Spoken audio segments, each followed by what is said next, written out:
Mesdames et messieurs, bonjour.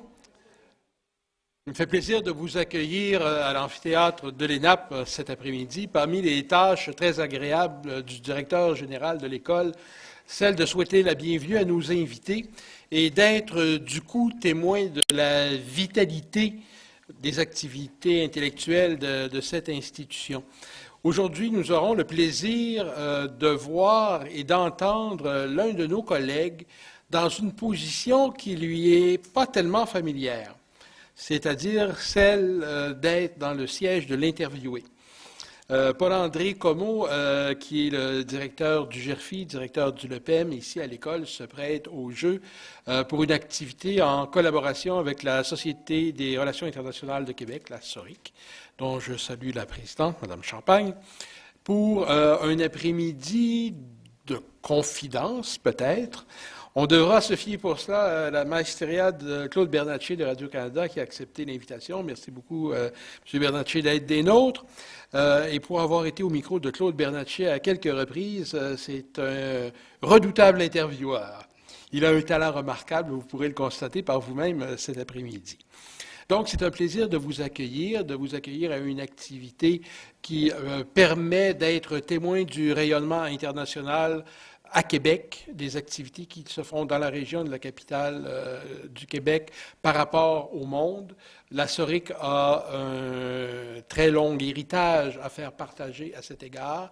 Et l'ENAP, par son ouverture sur les activités internationales, par son intérêt pour ce qui se passe ailleurs, pour ses collaborations, que ce soit avec le ministère des Relations internationales, le ministère des Affaires étrangères à Ottawa ou d'autres gouvernements dans le monde, est un partenaire toujours intéressé à ces questions. Je ne prendrai pas beaucoup plus de temps parce que ce sont nos invités que vous êtes venus entendre d'abord. Mais avant tout, pour lancer l'activité, j'inviterai le vice-président de la SORIC, professeur à l'ENAP, mon collègue Luc Bernier.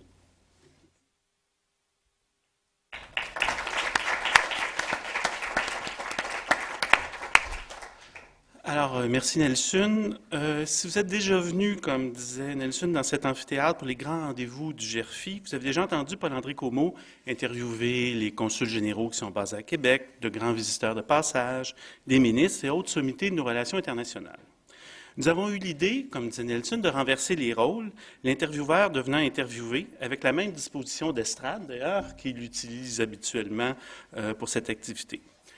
Il a été difficile à convaincre de changer de chaise ici. Il a d'abord résisté par modestie et je suis très heureux qu'il ait finalement accepté.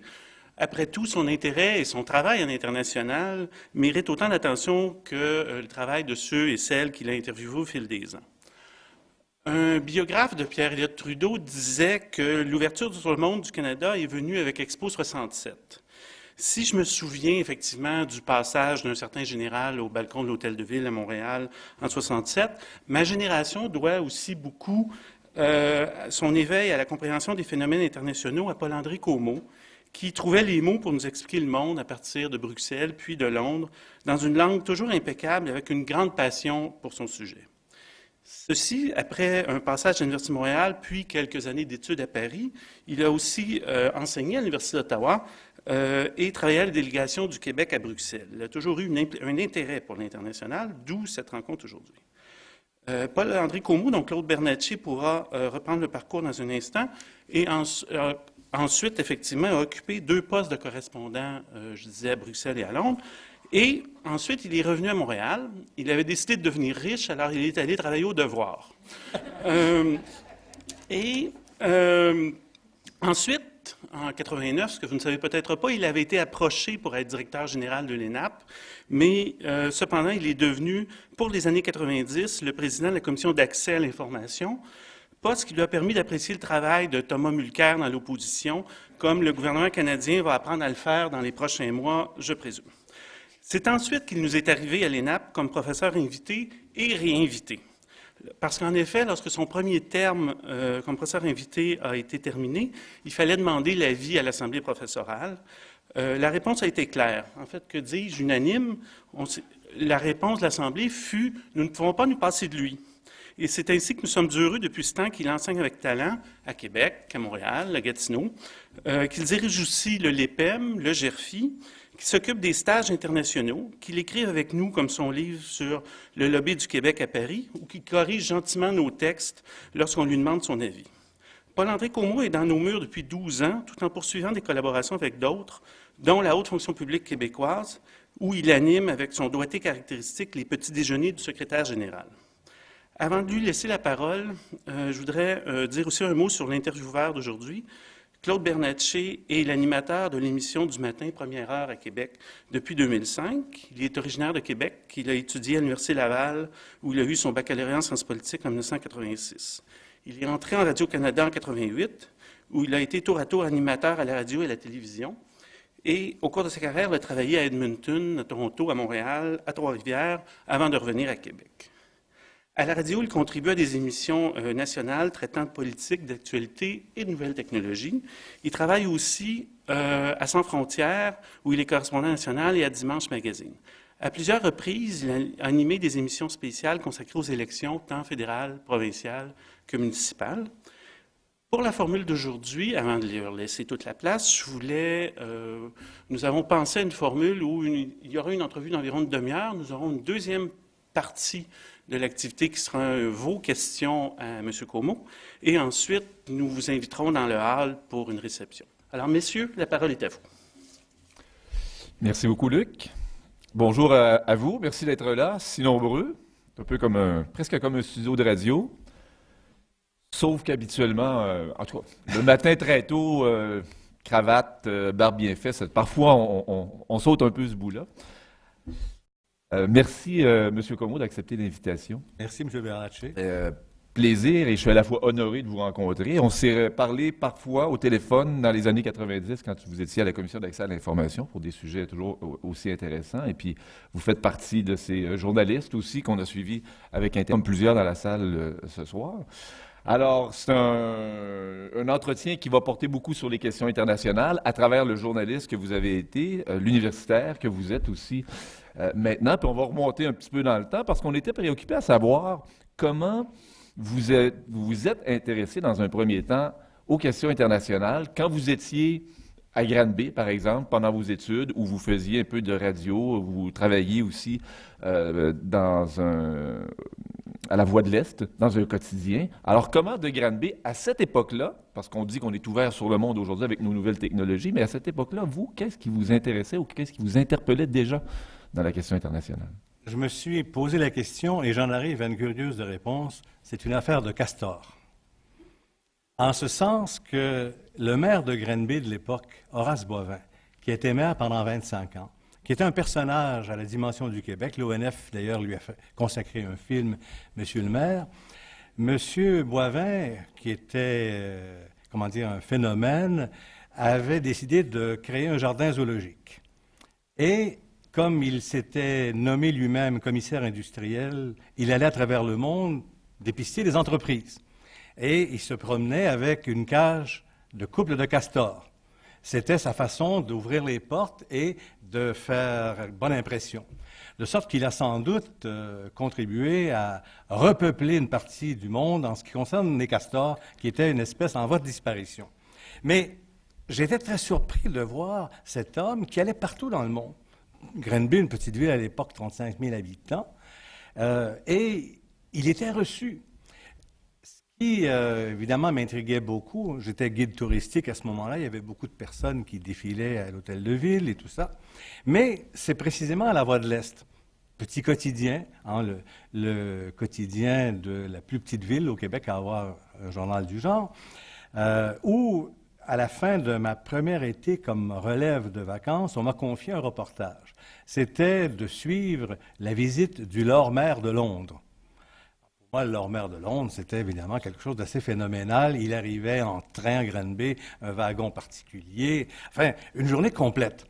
Et là, je me suis dit, si M. Boivin réussit à attirer le Lord Mayor, c'est qu'il y a quelque chose et qu'il y a plus que des castors. Alors, ça m'est resté et ça m'a un peu intrigué. Parce qu'il y avait là un éveil. Il était sur tous les continents. Par la suite, j'ai été tenté en 58 d'aller à Bruxelles, à l'exposition universelle comme guide. J'ai raté mon inscription d'une journée parce que j'étais pensionnaire et l'information ne circulait pas très bien dans nos séminaires de l'époque. Mais enfin, peu importe. Et puis finalement, à l'Université de Montréal, pendant la Révolution tranquille, j'ai été beaucoup frappé par ce qui se passait, bien sûr, mais par le développement des échanges avec la France. Et là, il y avait quelque chose d'extrêmement important qui m'interpellait. Comment le Québec était-il capable d'être un acteur? Comment des relations internationales pouvaient-elles se développer? C'est un peu mon cheminement. Étiez-vous à ce moment-là déjà intéressé à ce point où vous achetiez des revues, des magazines spécialisés, où vous alliez spontanément dans l'actualité internationale, dans les médias, par exemple? Alors, il faut vous dire une chose, que de 17 à 21 ans, j'ai eu le malheur d'être pensionnaire à temps plein au séminaire de Saint-Hyacinthe. On avait droit à quelques pages du Devoir par jour. L'information internationale était extrêmement réduite. Mais comme il y avait une station de radio interne, je faisais de la radio et j'avais le droit d'aller piger d'autres journaux. De sorte que je m'intéressais à l'international, mais j'étais sevré à ce moment-là, de façon très claire, pendant ces années-là. Alors, quand arrivait l'été, j'arrivais à la Voix de l'Est, c'était une espèce de libération. Et là, quand je faisais pendant une semaine la page internationale, c'était un bonheur. Ouais. Vous parliez de l'ouverture du Québec ou du rapprochement du Québec vers la France, qui a peut-être été une porte d'entrée. Vous souvenez-vous d'un événement d'actualité particulier qui vous a vraiment marqué, secoué peut-être, touché particulièrement dans ces années-là? Ça a été la visite des membres du gouvernement avec M. Lesage et d'un nombre important de députés pour l'inauguration de la délégation générale du Québec à Paris. Ça m'avait frappé énormément. Il y avait des reportages, et puis il y avait les commentaires des députés eux-mêmes, dont mon oncle, qui était député de Sherbrooke, qui était complètement renversé de voir ce qu'était la France et qui nous en parlait de façon absolument phénoménale. J'avais 20 ans, et pour moi, c'était le bonheur, encore une fois. Ça représente pas mal cette époque aussi, hein, l'international, parce qu'on est bien loin des années de guerre et d'après-guerre où on était tourné vers l'Europe et vers ce qui s'y passait à ce moment-là, dans ce contexte particulier, mais ça représente très bien les années 60 du Québec, cette ouverture vers l'international, la vôtre, qui était en même temps celle de la société québécoise. Tout à fait. C'était, comment dire, l'occasion à la fois de rattraper notre retard ici, l'aspect construction de l'État québécois, rattrapage de la société, etc. Mais aussi, il y avait ce besoin d'ouvrir les fenêtres et de profiter de ce que l'étranger pouvait nous offrir. Et puis, bien, il y avait une audace chez les dirigeants de l'époque, les politiques comme les fonctionnaires. On allait frapper à la porte et on demandait la collaboration. Il y a eu un passage à l'Université d'Ottawa avant que vous deveniez, je saute des étapes fort probablement, mais avant que vous deveniez correspondant pour Radio-Canada à l'étranger. Comment on devient, dans ces années-là, correspondant à l'étranger pour Radio-Canada?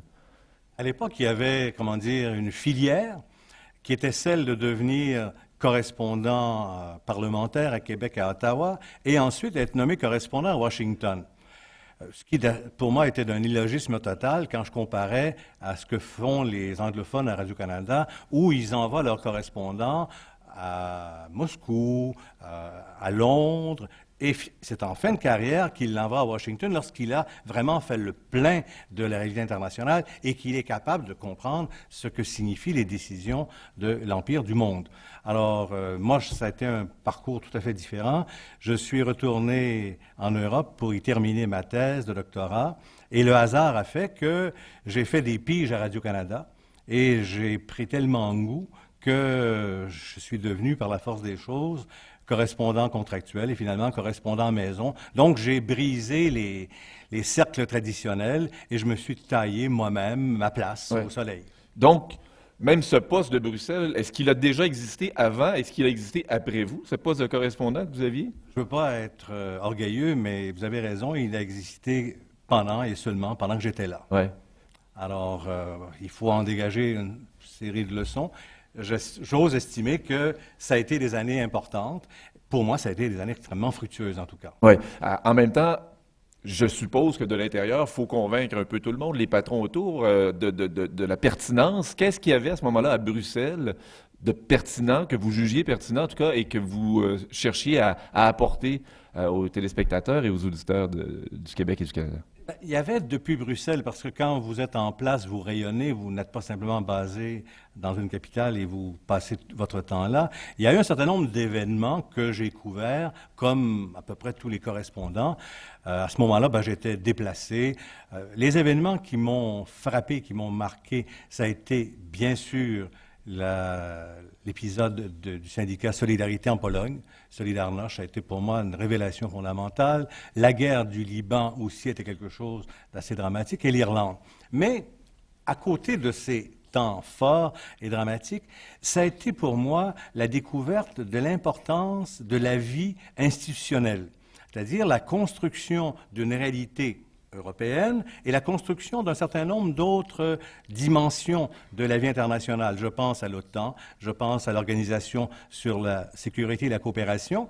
Et je m'étais fixé au fil des mois l'objectif de découvrir dans ces événements ce qui pouvait être pertinent et intéressant pour l'auditeur ou le téléspectateur du Québec et du Canada.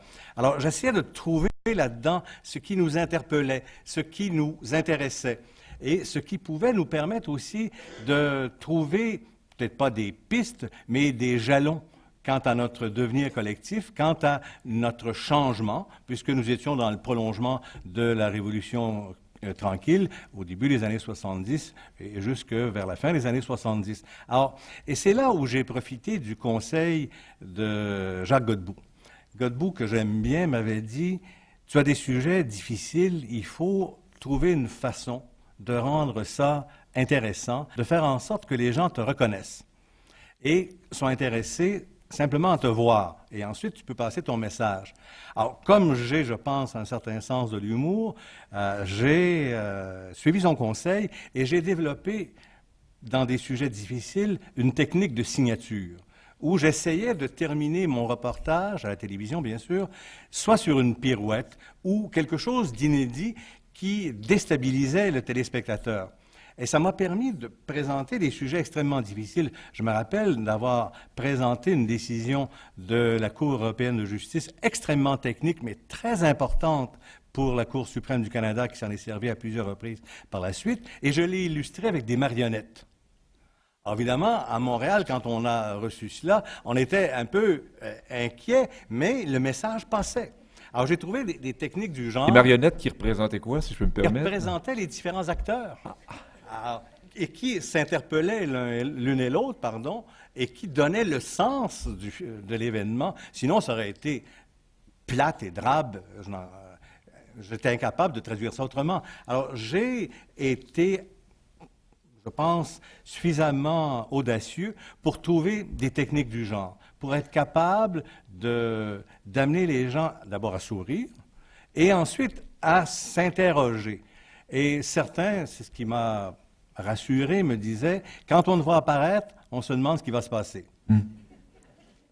Je veux faire un croche, une parenthèse un peu, parce que j'ai lu récemment, en préparation d'une entrevue avec Georges Bergermé, sa biographie de Robert Bourassa, où il évoque le passage de Robert Bourassa à Bruxelles après sa défaite de 1976. Il est parti, il est en réflexion, et puis vous aviez sollicité, je pense, si je me souviens bien du fil des événements, vous aviez sollicité une rencontre, une discussion avec lui. Il a fini par vous rencontrer aussi. Oui. Qu'est-ce que vous retenez de cette rencontre? Parce que c'est un élément d'un travail de correspondant à l'étranger auquel on ne pense pas. Qu'est-ce que vous avez retenu? Qu'est-ce qu'il sollicitait peut-être aussi de cette rencontre? Bon, rapidement, après les banalités du décalage horaire, des choses du genre, je me suis rendu compte d'une chose, que Robert Bourassa était une bête politique en exil et qu'il allait revenir. J'ai eu le malheur de dire ça à mes patrons à Radio-Canada qui ont ri de moi et qui m'ont dit « Tu es un peu déphasé, il est temps que tu reviennes au pays. » Mais j'avais compris que cet homme-là n'avait qu'une ambition, c'était de se replacer sur la scène politique et redevenir Premier ministre. Et c'est là qu'il m'a demandé, dans un premier temps, de le mettre en contact avec de hauts fonctionnaires de l'Union européenne, du marché commun, comme on disait à l'époque. Parce qu'il voulait se renseigner sur le modèle et peu à peu, évidemment, les gens ont su qu'il était à Bruxelles Il avait droit au titre de Monsieur le Premier ministre à l'européenne, donc les portes s'ouvraient assez facilement.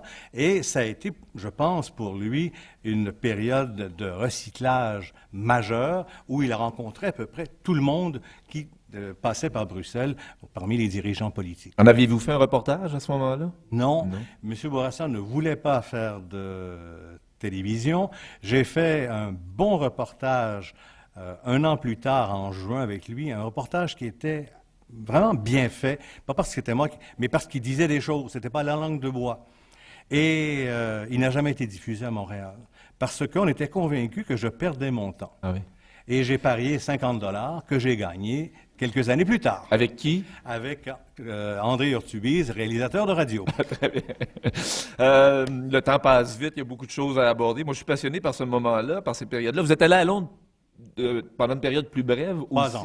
3 ans. Est-ce que c'était très différent du passage à Bruxelles? Complètement, parce que j'avais là la chance de profiter des installations de Radio-Canada, de profiter également de l'incroyable collaboration de la BBC et d'un réseau qui était mis en place depuis presque 40 ans. Tandis qu'à Bruxelles, je construisais au jour le jour. Il n'y avait pas cette facilité, cette possibilité également de fignoler davantage. Londres, ça a été pour moi une des années extrêmement fructueuses et stimulantes. Je ne dis pas que Bruxelles ne l'a pas été, mais c'était beaucoup plus facile. Vous revenez au pays, vous rentrez au pays, vous prenez la direction du Devoir, vous devenez rédacteur en chef du Devoir en 1985. Est-ce que cette expérience à l'international vous suit? Est-ce que vous avez une volonté dans la direction que vous voulez donner au Devoir dans ces années-là, qu'il s'ouvre encore? C'était déjà probablement le cas. J'ai des souvenirs un peu de ces moments-là, mais qu'il s'ouvre encore davantage aux questions internationales. En 84-85, le Devoir était lancé dans la série des bilans. On faisait des bilans de tout.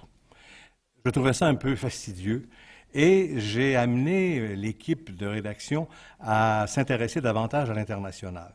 De sorte que, par obligation, je faisais placer à la une chaque jour une information internationale pour lui donner sa couleur, lui donner également une ouverture sur le monde. Et puis, les événements sont enchaînés. Je me rappelle d'avoir publié une série de 3 textes d'un jeune que j'avais connu à Bruxelles, Pierre Petitgrou, qui deviendra ce que vous savez par la suite, publié une série de 3 textes prémonitoires sur le libre-échange avec les États-Unis. Et là, on avait été inondés, mais inondés à peu près 50 lettres, ce qui est énorme, à la fois de félicitations et de protestations. Pour eux, parler des libre-échanges, pour les lecteurs du Devoir, c'était soit l'anathème, soit au contraire la prophétie. Il n'y avait pas de juste milieu. Je pense que j'ai contribué à refaire l'image du Devoir, son importance vis-à-vis l'international. Parlez-moi donc de ce genre de réaction aussi. Vous me donnez un exemple sur un cas bien précis, des lecteurs et des téléspectateurs, peut-être aussi quand vous étiez correspondant pour Radio-Canada, de leur intérêt sur les questions internationales. Parce qu'encore aujourd'hui, on a l'impression, par moments, mis à part quand il y a des printemps arabes et que le sujet devient incontournable, on a l'impression qu'il faut pousser encore dans nos pages et puis dans nos médias pour faire de la place à l'international. C'est un combat constant. Dans le train ce matin, j'ai été frappé par un texte dans un bon journal, Le Devoir, dans une étude et le titre est « Les entreprises ne voient pas venir la concurrence ». Les entreprises canadiennes et québécoises arrivent au 11e rang dans le monde en ce qui concerne leur lecture de la concurrence internationale. Moi, ça me dépasse complètement quand on songe à l'importance du commerce extérieur pour le Canada et pour le Québec et qu'on n'ait pas de lecture de l'international. On est parmi les derniers, à ce moment-là, dans les grandes puissances. Ça, je relie ça à la part peu importante de l'information internationale. Au début janvier, j'ai été assommé par un texte publié dans Infopresse disant que depuis le début de l'année, les médias québécois accordent près de 4 fois moins de place à l'information internationale ailleurs qu'au Canada. La moyenne mondiale est quant à elle 6 fois plus élevée que celle du Québec. Alors j'ai appelé mon ami Sauvageau à ce moment-là qui m'a dit « on n'est pas sûr de ces chiffres-là, l'intérêt ne se dément pas, les Québécois affirment que l'information internationale vient au 4e ou au 5e rang ». C'est peut-être vrai, mais les études de lectorat sont, à mon point de vue, inquiétantes. Il y a eu un engouement pour l'international et je pense qu'on est redevenu nord-américain, c'est-à-dire très casanier sur le plan de l'information. Ce qui ne veut pas dire que les jeunes ne sont pas beaucoup plus ouverts que nous l'étions à l'époque. Ils ont voyagé, ils parlent plusieurs langues, etc. Mais on dirait que ce n'est pas ce qui fait recette l'information internationale. Pourquoi? C'est comme si on se repliait sur nous? Écoutez, nous sommes, à cet égard, je me répète, très nord-américains. Les Américains se replient terriblement, sauf lorsqu'ils sont directement concernés. Un exemple, un chiffre très précis, entre 1990 et 2000, la part de l'information internationale dans les téléjournaux des grands réseaux américains est passée de 30 à 8 %. Les États-Unis étaient à la tête du monde, le seul empire sans concurrence, 8 % d'information internationale, alors que pendant toute la guerre froide, c'était entre 25 et 30 %. Je pense que nous procédons du même modèle, nous sommes dans le même moule, si je puis dire. On va glisser tranquillement vers le travail d'universitaire maintenant, mais surtout un peu plus dans l'analyse peut-être sur la façon dont le journaliste perçoit, regarde l'actualité internationale et l'universitaire maintenant. La différence fondamentale entre les deux, qu'est-ce que c'est? Écoutez, je pense que l'un et l'autre procèdent exactement de la même façon. Il s'agit de découvrir un événement, une réalité, la comprendre et la rendre préhensible. C'est le point de départ, l'ABC du métier. Le journalisme fait ça. Il est capable de faire en sorte que le téléspectateur d'ici puisse comprendre ce qui se passe ailleurs.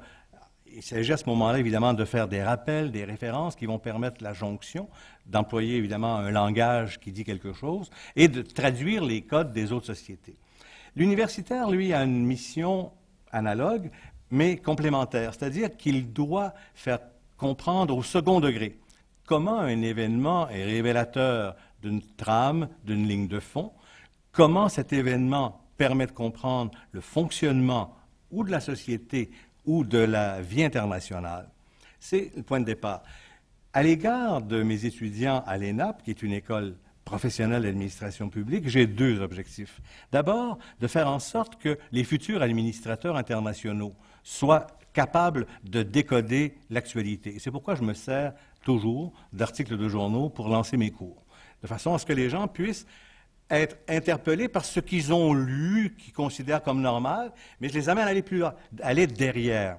Et puis, l'autre chose, j'essaie de faire en sorte que ceux qui feront une carrière nationale soient capables aussi d'intégrer dans leur démarche quotidienne de gestionnaire, d'intégrer la perspective internationale pour éviter de répéter les erreurs, pour profiter également des avancées qui sont faites ailleurs. Nous sommes un petit pays, nous n'avons pas les moyens de répéter, de refaire, de recommencer. Alors, je pense que les deux dimensions, pour le gestionnaire international, nous en préparons beaucoup, mais aussi pour le gestionnaire national. Pour le gestionnaire national, vous souhaitez qu'il s'inspire ou qu'il s'informe, qu'il comprenne ce qui se passe à l'étranger pour mieux faire son travail ici. Exactement, qu'il soit au courant dans le domaine qui est le sien, de ce que l'on tente ailleurs, de ce que l'on réussit, de ce qui est également un échec, pour qu'il puisse s'en inspirer lorsque viendra le temps, ou qu'il puisse avoir de nouvelles idées à proposer, être capable d'aller au-delà du train-train quotidien et de la remise sur la planche à dessin de ce qui a déjà été pensé et essayé. Ça semble naturel et évident ce que vous dites là. Est-ce que ça l'est moins pour les gens que vous avez devant vous? Ça ne l'est pas toujours, parce que beaucoup de gens se disent « Moi, je suis un fonctionnaire national, je n'ai pas besoin de ça.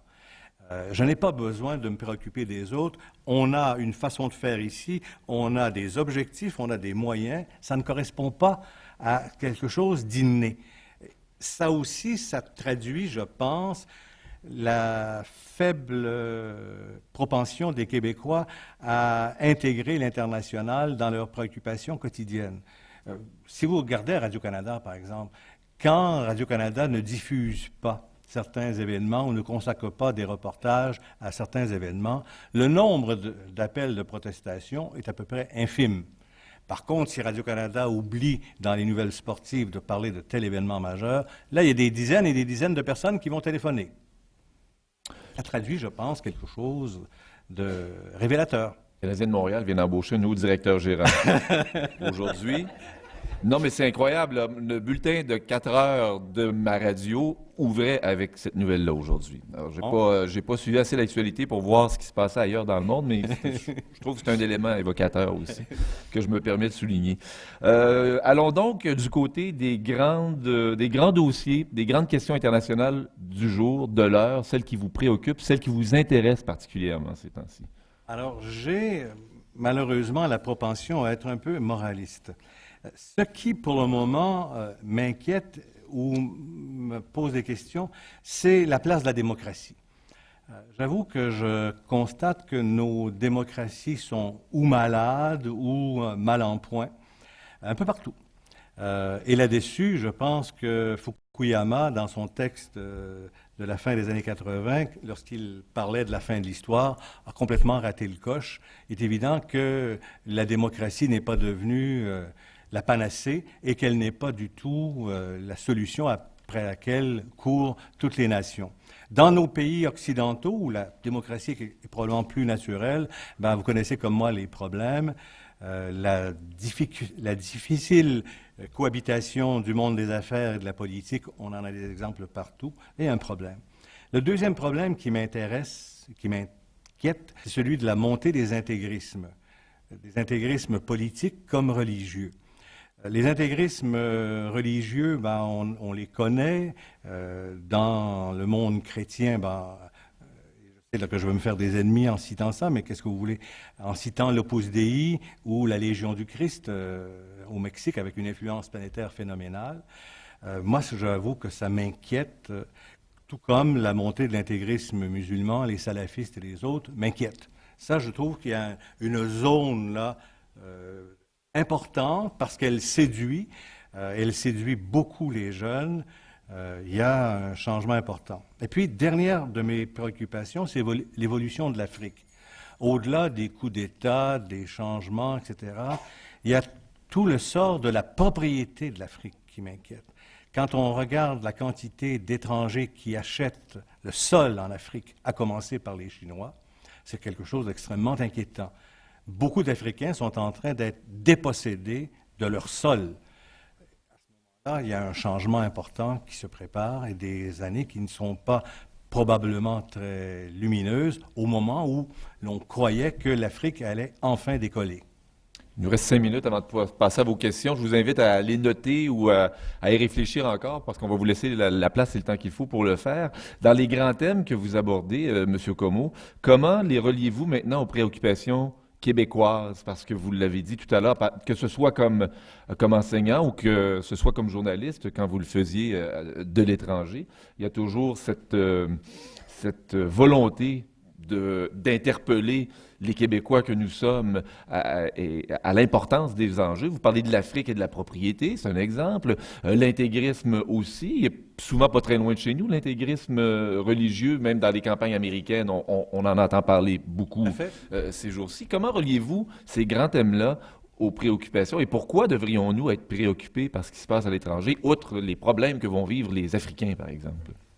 Parce que ces problèmes-là ne sont pas inédits. Je prends la propriété du sol en Afrique. Les tentatives d'acquisition de terres au Québec par les Chinois il y a quelques années, ça a été le réveil brutal d'une réalité qui était quand même réelle et qui se poursuit. Maintenant, ça se fait par des prête-noms. Ce sont des Québécois qui achètent pour des sociétés chinoises. Mais ça se fait. Il y a une communauté de problèmes avec probablement des solutions cependant différentes. Mais si les problèmes que j'ai énumérés nous interpellent tous, la démocratie chez nous, avec la disparition de ce que j'appelle pudiquement les vertus civiques, où on a oublié la franchise, on a oublié l'honnêteté, des réalités élémentaires qui permettent à une démocratie de fonctionner. Ça m'inquiète. Il y a trois autres questions qui m'inquiètent au Québec. Le premier qui est, dont je ne suis pas sûr, mais qui quand même m'interpelle beaucoup, c'est le cheminement harmonieux des générations. Avec, d'un côté, l'allongement de la vie active aussi, et la la réalité de la pyramide d'âge tronquée vers le bas qui est la nôtre, il y a un certain nombre de problèmes en perspective. Comment va-t-on concilier tout cela? Et ce n'est pas seulement une question de pension, c'est une question de style de vie, d'intégration des générations. Là, je pense qu'on a un problème important qui est commun à d'autres sociétés, mais qui nous frappe plus parce que nous avons vécu ce changement en un rien de temps. Le deuxième problème qui, lui, est, comment dire, montréalais, c'est le problème de l'intégration des communautés culturelles sur le marché du travail. Moi, je suis toujours stupéfait de voir la quantité, notamment de Maghrébins, qui arrivent ici bardés de diplômes et qui, 3 ans, 4 ans après, s'ils ne sont pas chômeurs, font des job-ins. Là, on a un problème majeur à Montréal et je ne sais pas comment on va le résoudre. Il faut profiter de ces cerveaux formés. On n'a pas à payer pour les former, ils sont là. J'ai pris un taxi ce matin ici, un Algérien qui a une licence en mathématiques, une licence en pédagogie et qui ne parvient pas à s'engager. Il est chauffeur de taxi depuis 5 ans au Québec. On a des problèmes, et comme une société qui a besoin des immigrants, il faut imaginer des solutions. Et puis, troisièmement, c'est la place de l'international. Moi, je pense que nous devons, parce que nous sommes condamnés à le faire, nous intéresser davantage à ce qui se passe ailleurs, ne serait-ce que pour notre gagne-pain. Nous sommes tributaires du commerce international, je me répète, mais nous sommes tributaires d'un commerce international qui change d'année en année. La part de nos exportations vers les États-Unis est en déclin depuis maintenant 14 ans. Est-ce que nous avons fait des efforts pour réorienter nos marchés, pour renoncer à la solution de facilité qui est de vendre de l'autre côté de la frontière? Là, je pense qu'il faut beaucoup plus que des missions commerciales à tous les 2 ou 3 ans, Team Canada, Team Chine, etc. Je pense qu'il y a un problème là important quant au rôle de l'international dans notre quotidien, le pain et le beurre de chaque jour. Et qui va au-delà des préoccupations que peuvent avoir les grandes firmes de génie comme SNC-Lavalin, dont on parle dans l'actualité présentement, qui depuis longtemps ont intérêt à suivre ce qui se passe à l'étranger, mais dans les plus petites entreprises et les plus petits commerçants qui veulent aussi faire affaire avec l'étranger. Ils sont obligés de faire affaire. Les commerçants de la Beauce qui voient une à une les portes se fermer de l'autre côté de la frontière, sont obligés de s'orienter ailleurs. Et c'est là où l'information commerciale, économique, mercantile est nécessaire. Et on ne l'a pas. Ma dernière question va peut-être faire pas un bilan, mais en tout cas revenir un petit peu en arrière sur ce qui a lancé notre discussion sur vos intérêts pour les questions internationales quand vous avez commencé votre carrière de journaliste et ceux des jeunes que vous côtoyez, que vous voyez, avec qui vous discutez maintenant aujourd'hui. On parle de l'ouverture sur le monde, du voyage, de la langue, des multiples langues parlées, vous l'avez dit, des contacts qu'ils ont aussi avec les jeunes issus de communautés culturelles, beaucoup plus que quand nous, on avait l'âge de côtoyer ces jeunes à l'école. Est-ce qu'ils sont vraiment plus intéressés, même si, dans le constat que vous faites sur l'actualité internationale, on semble se refermer, comme le fait l'Amérique du Nord? Je pense qu'ils sont effectivement plus intéressés. Ils ont les moyens de s'y intéresser. Ils ont des moyens supérieurs à ce qu'on avait à l'époque sur le plan intellectuel, sur le plan contact, etc. Mais, et vous me permettrez de revenir à la télévision, ils font face à 2 problèmes. Le problème qui n'est pas récent, mais qui est omniprésent, de la disparition du délai entre l'information, l'événement, et la diffusion de l'événement à l'écran. Moi, je suis toujours stupéfait de voir des jeunes qui apparaissent à l'écran, qui nous parlent d'un événement qui n'est pas encore terminé et qui doivent, évidemment, parce qu'on leur demande, être à l'antenne de demi-heure en demi-heure. L'information continue à syncoper le temps et à réduire ce qui est nécessaire pour comprendre, analyser, vérifier et situer en perspective. Là, il y a un problème, et je trouve que les jeunes s'en tirent relativement bien. L'autre problème, qui est beaucoup plus complexe, c'est celui du rôle et de la place des médias sociaux dans l'information internationale. Comment être capable, dans des tweets ou dans des reportages, des pseudo-reportages qui nous viennent par téléphone ou autrement, comment être capable de distinguer ce qui est de la propagande, ce qui est de la réalité, comment pratiquer là les canons authentiques du journalisme, vérifier, contre-vérifier, mettre en perspective, etc. Là, il y a un problème majeur et les médias sociaux facilitent la circulation de l'information, mais posent des défis majeurs. Alors, si vous êtes prêt, M. Comeau, parce qu'on vous laisse donner du temps pour vous permettre de poser des questions, il y a 2 micros de chaque côté. Je vous invite tout simplement à vous déplacer. Je vais commencer de ce côté-ci, puis si on a besoin, on alternera. Allez-y, madame, je vous écoute. Bonjour, mon nom est Mireille Bonin. Je suis partie des citoyens qui se sont battus dans la filière énergétique au Québec, principalement dans l'éolien, mais j'ai été bien sûr en contact avec les gens du gaz de schiste, de l'uranium et des grands pipelines. La question de la démocratie était fondamentale et la question de la place qu'occupe le Québec aussi au niveau géopolitique est extrêmement importante à comprendre dans la filière énergétique.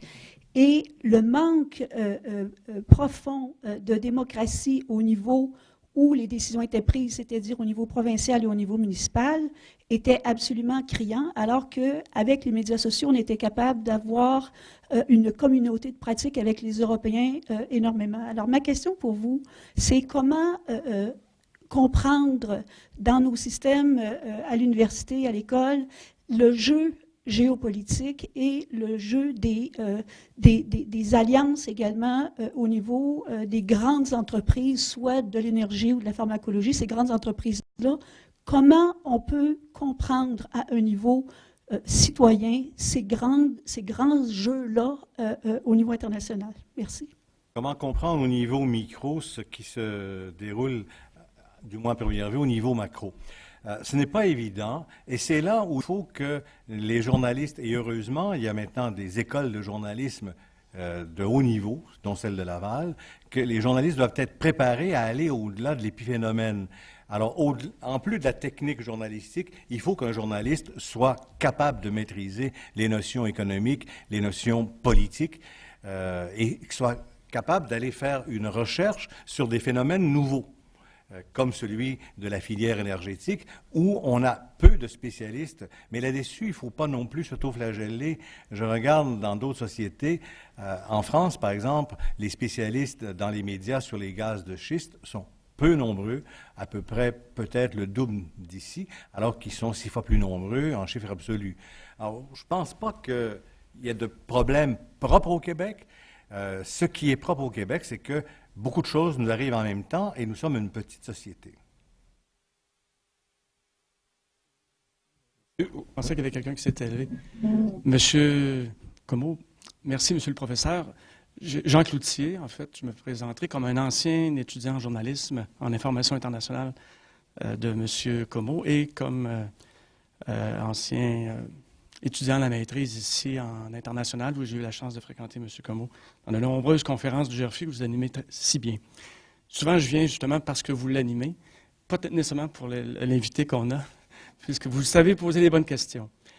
Alors, je vais vous faire rêver, puisque vous m'avez fait rêver quand j'étais étudiant en journalisme. Je me souviens de quelque chose que vous aviez dit lorsqu'on part pour faire un reportage. Il faut lire un roman du pays où on va. Il faut regarder les sondages. Et il faut s'assurer, pas lire n'importe quel roman, pas celui qu'on choisit, mais celui qui est le numéro 1 dans le pays où on va, pour s'ouvrir justement à ce que les gens pensent, pour mieux les comprendre. Je l'ai utilisé depuis, ça fait des années. J'arrive du Sénégal, j'ai fait le processus, j'ai lu du Senghor, j'ai regardé les sondages. Surtout que j'arrivais le jour des élections que j'allais couvrir pour certains amis pour participer à un congrès de Partis verts mondiaux. Alors, ça m'a été utile. Je n'ai pas eu la chance de pouvoir m'inscrire au doctorat, mais ma question pour vous faire rêver, c'est si vous aviez un reportage à faire demain matin pour Radio-Canada, quel serait le sujet de votre reportage ou quel roman vous liriez, quel sondage, comment vous feriez ce que vous nous aviez dit de faire? Et si vous aviez à faire un doctorat, j'ai oublié d'ailleurs le sujet de votre doctorat, mais si aujourd'hui vous aviez à recommander à un jeune ici, quel sujet choisir pour faire un doctorat ici à l'ENAP? Quel serait le titre? Alors, Je vais vous suggérer un roman, là, parce que c'est bon pour n'importe quel pays dans le monde. Le Hunger Games, c'est lu partout. Ça peut vous aider très certainement. bon. Alors, si je devais partir en reportage demain, je partirais soit vers le Yémen ou le Bahreïn, où là, il y a évidemment toute une nouvelle mouvance du printemps arabe avec une réaction des pouvoirs qui est extrêmement intéressante. C'est là où j'irai immédiatement, je ne vous le cache pas. Dans un deuxième temps, j'irai dans un ou l'autre des pays du BRIC pour voir comment ils sont capables d'intégrer le progrès économique et le progrès démocratique. Ce seraient mes deux sujets de reportage ou de grands reportages que je voudrais faire. Les romans, bien évidemment, il faut d'abord, parce qu'on est quand même limité, il faut qu'ils soient traduits en français ou en anglais. Alors, c'est la première limite. Deuxièmement, les sondages sont utiles, mais tout dépend des pays. Il faut être là-dessus très prudent. Certains pays ont des traditions importantes et sérieuses en matière de sondage, d'autres, c'est absolument inutile. Alors, il faut mettre cette affirmation en réserve. Un sujet de doctorat, je pense que les étudiants de thèse de doctorat, les étudiants auraient intérêt à s'intéresser au phénomène de la mouvance de la gouvernance internationale. Comment les organisations internationales gouvernementales ou intergouvernementales et non gouvernementales peuvent collaborer à surmonter les défis de la souveraineté des États qui bloquent le fonctionnement des des institutions traditionnelles. Ça, je pense qu'il y a une matière extrêmement intéressante à faire une thèse concrète et utile. Oui, moi, je vais vous faire une suggestion d'aller faire un reportage sur la Grèce, sur le problème grec. Ce que j'ai entendu dernièrement à Radio-Canada, que je respecte beaucoup, mais ailleurs aussi, il me semble qu'on n'a rien compris. Tantôt, vous avez parlé d'impérialisme culturel, ou je ne me souviens pas des termes que vous avez utilisés.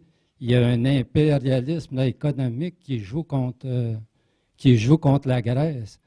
Madame Merkel a beau faire des gorges chaudes, dire que c'est des paresseux en Grèce. Je n'en crois rien. La Grèce n'est pas bonne à ce que les banquiers allemands aillent passer des vacances en Grèce pour pas cher. J'aimais bien ça, moi aussi, passer des vacances en Grèce pour pas cher, mais c'est le berceau de la démocratie. Et l'Occident a pris possession du pays. C'est scandaleux. Je n'ai pas entendu le journaliste traiter de ça. Écoutez, je n'irai pas en Grèce parce que je suis intrigué par le phénomène du printemps arabe et par ce qu'il révèle comme tentative à la fois de changement de dirigeants et de cheminement vers une nouvelle forme de gouvernement. Tandis que pour la Grèce, s'il n'y a pas eu beaucoup d'échos concrets ici, on est quand même inondé de reportages, de textes, etc.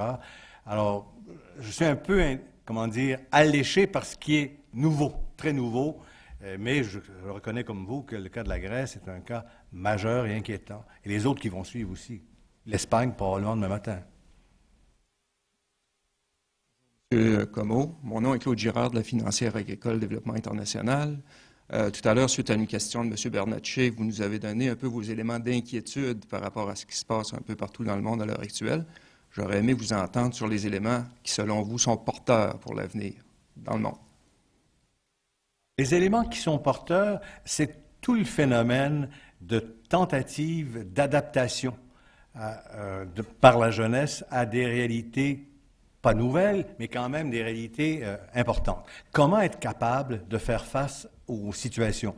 Vous êtes dans le domaine agricole, tout le problème de l'agroalimentaire est un problème majeur et qui doit, je pense, retenir notre attention.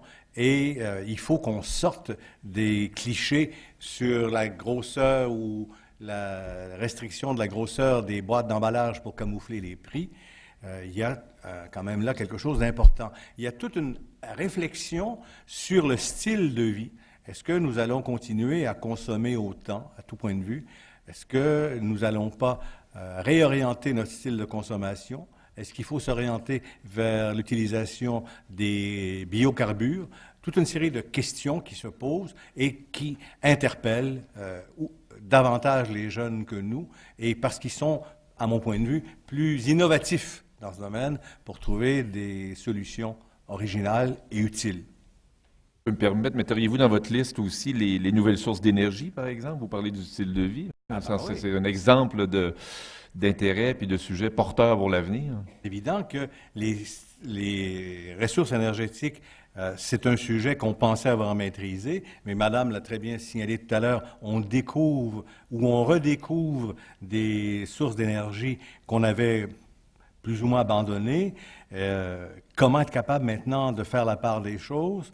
Comment concilier le développement nécessaire avec le développement durable? Là, il y a un défi majeur. Oui. Et c'est un problème mondial, celui-là aussi, hein, complètement. Quand vous parlez de s'inspirer de ce qui se fait ailleurs, l'intérêt d'aller voir, on a eu un bel exemple avec les gaz de schiste, d'aller voir, quand on a commencé à en parler ici, ce qui se faisait juste à côté en Pennsylvanie. Exactement. Ça a alimenté beaucoup de reportages. Monsieur? Bonjour, Monsieur Comeau. Je suis Obi Volard Rabé-Arrivello. Je suis doctorant à l'Institut québécois des hautes études internationales de l'Université Laval et collaborateur au journal Regard Critique, le journal des hautes études internationales. J'ai deux questions, une pour l'ancien journaliste et une pour l'universitaire. Pour le journaliste d'abord, vous aviez parlé qu'il y a des bonnes écoles de journalisme ici au Québec. Si vous aviez un conseil à donner aux jeunes journalistes ou aux gens qui s'intéressent, qui veulent se lancer dans le journalisme plus tard, quel serait-il? Et pour l'universitaire, il y a une communauté assez importante de professeurs, de chercheurs en relations internationales ici au Québec. Comment jugez-vous leur implication dans l'information sur ces questions-là? Merci. Je vais commencer par la deuxième partie de votre question. Il y a dans les médias un moins grand recours qu'il y a une vingtaine d'années aux universitaires en matière d'explication d'événements. Il y a un choix qui a été fait. On voit toujours les mêmes spécialistes apparaître, alors qu'autrefois, on ouvrait plus grand les portes. C'est un choix. Là où on découvre des nouveaux noms, des noms que l'on connaît, mais que monsieur et madame tout le monde découvre, c'est dans des textes de presse écrite, où là, on interroge un certain nombre d'experts pour varier la palette. Il y a un changement important. La société, l'utilisation des experts s'est rétrécie. Même si, en temps d'antenne, il y a autant de temps qui est consacré aux interventions des experts, mais ce sont très souvent les mêmes. La première partie de votre question, le conseil à des jeunes. D'abord, moi, je me sens très mal à l'aise pour conseiller. Je suis un mauvais conseiller, je suis un mauvais prophète, mais ce dont je suis sûr, c'est qu'un jeune journaliste a besoin d'une formation sérieuse. Il n'est pas simplement un metteur en page, n'est pas seulement un technicien, il doit maîtriser un domaine précis. Il doit être sociologue, économiste, géographe, mais être capable d'avoir appris une méthode de travail et une discipline qui vont évidemment ensuite lui permettre de tâter à peu près n'importe quoi. Et puis, il faut deux choses. Il faut de la chance pour être capable de déboucher sur la scène internationale. Et il faut aussi avoir, un bon réseau. Alors là, les jeunes doivent exploiter à fond leur réseau. Et moi, ce qui me surprend beaucoup, c'est de voir dans des salles de cours des étudiants qui ne se fréquentent pratiquement pas, alors qu'ils sont de plusieurs nationalités. Ils viennent au cours, ça se termine là. Alors qu'ils ont devant eux des Nations Unies en réduction et ils ont un carnet d'adresses facile à bâtir pour leur permettre d'ouvrir des portes lorsqu'ils sont amenés à aller dans d'autres milieux. Je pense qu'il faut utiliser tout ce qui est à sa disposition immédiatement et ne pas dire un jour. Non, ça, je rêver. M. Comeau, M. Bernatchez, bonjour.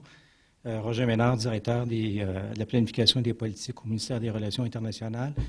J'ai une question qui est très, très, très ouverte. J'aimerais ça vous entendre sur la politique étrangère canadienne en ce moment et l'espèce de tangente que cela a pris et les conséquences à moyen et long terme.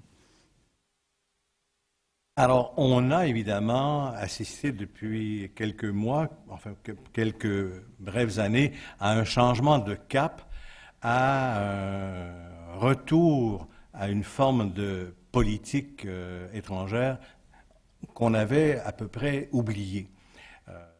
Depuis Pearson, nous sommes habitués à une politique multilatérale, généreuse, humanitaire, avec évidemment des changements, mais là, on revient à la politique traditionnelle de l'intérêt national et de la mise en place des éléments coercitifs en matière de relations internationales, de politique étrangère, la prédominance de l'armée, la prédominance également des solutions souveraines et non pas des solutions de concertation multilatérale. Il y a un changement de cap radical qui semble correspondre aux vœux d'une partie des Canadiens. Il faut quand même être logique.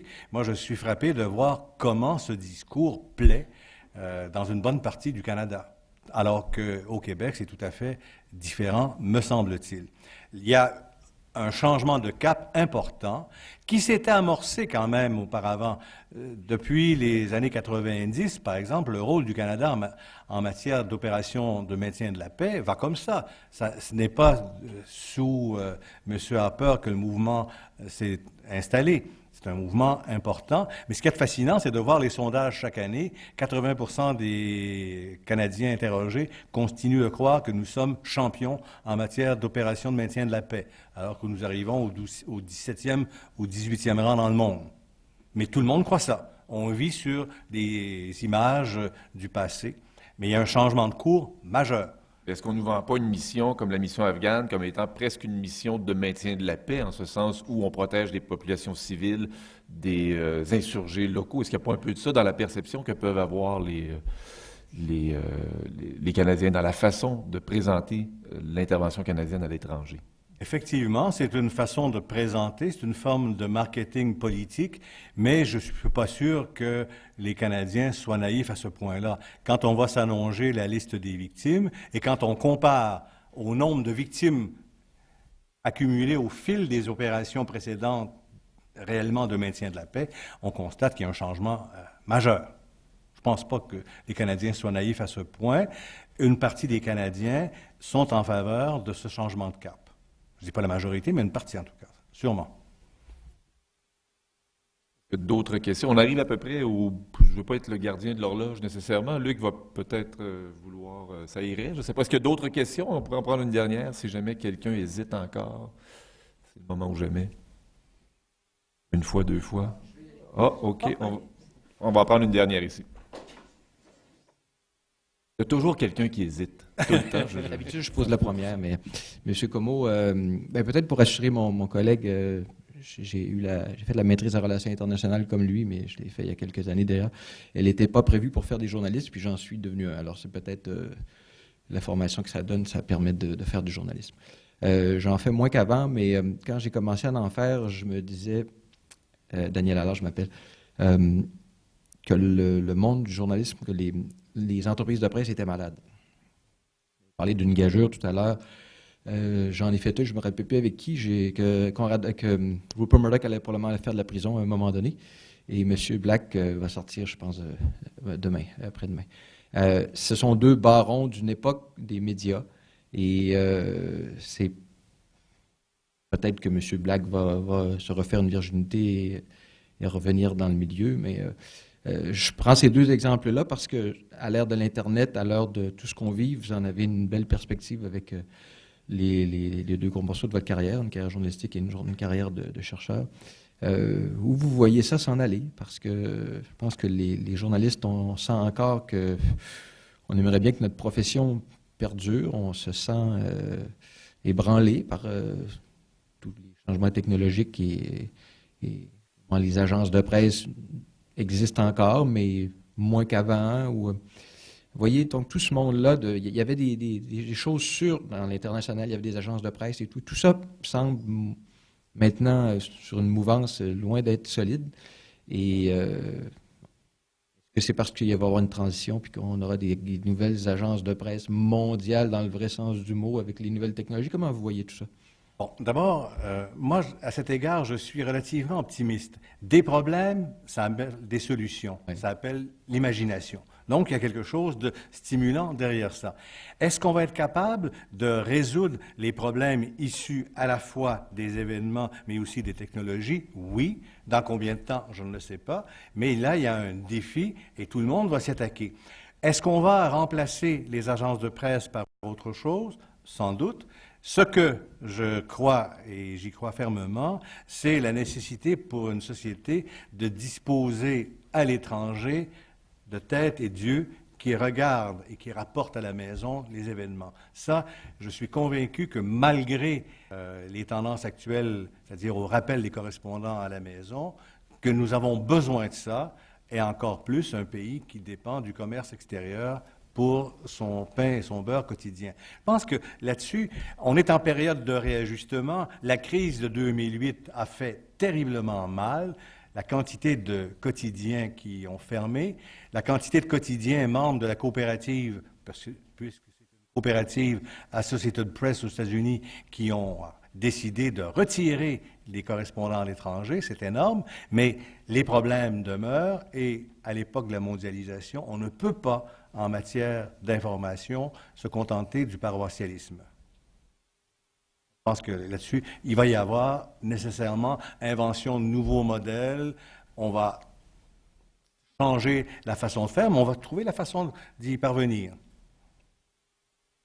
Claude, est-ce que tu m'en permets une deuxième? Sur un autre sujet. Okay. Vous avez parlé de l'Afrique tout à l'heure. Je pense que je ne suis pas un spécialiste de l'Afrique. Non, et d'ailleurs, ça a été une surprise que vous en parliez, parce que vous êtes surtout, vous étiez surtout en Europe. Et votre collègue Jean-Louis Roy vient de lancer un livre dans lequel à l'occasion duquel, d'ailleurs, il a fait un plaidoyer pour dire comment le Québec et le Canada oublient l'Afrique, et il ne l'a pas envoyé dire.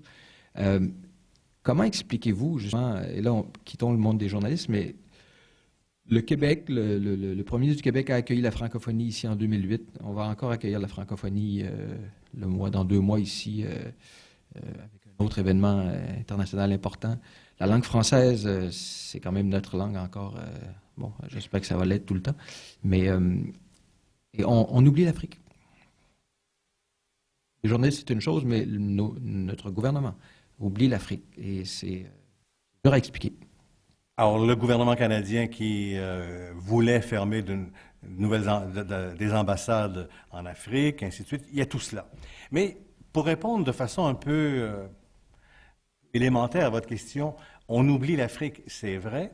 Et curieusement, la disparition des missionnaires québécois en Afrique a aggravé notre méconnaissance de l'Afrique. On avait tous dans nos familles un cousin, un oncle qui était missionnaire et qui revenait à la maison et qui nous contait toutes sortes d'histoires, plus ou moins vraies, peu importe, mais qui nous parlaient de l'Afrique. Tandis que maintenant, malheureusement, on ne parle que des drames, des coups d'État, etc. Il faut voir, c'est un changement important et on n'a plus cette information biaisée peut-être, mais privilégiée, à laquelle nous étions habitués pendant des décennies et des décennies. Alors, l'information joue un rôle important et un gouvernement, lorsqu'il n'est pas poussé derrière par la population, va retirer ses billes en fonction de ce qui lui semble plus intéressant à courte vue. On va céder la parole à Luc maintenant. Alors, merci messieurs, merci à vous tous. J'inviterai maintenant la présidente de la SORIC, Mme Juliette Champagne, à remercier notre intervieweur et notre interviewé.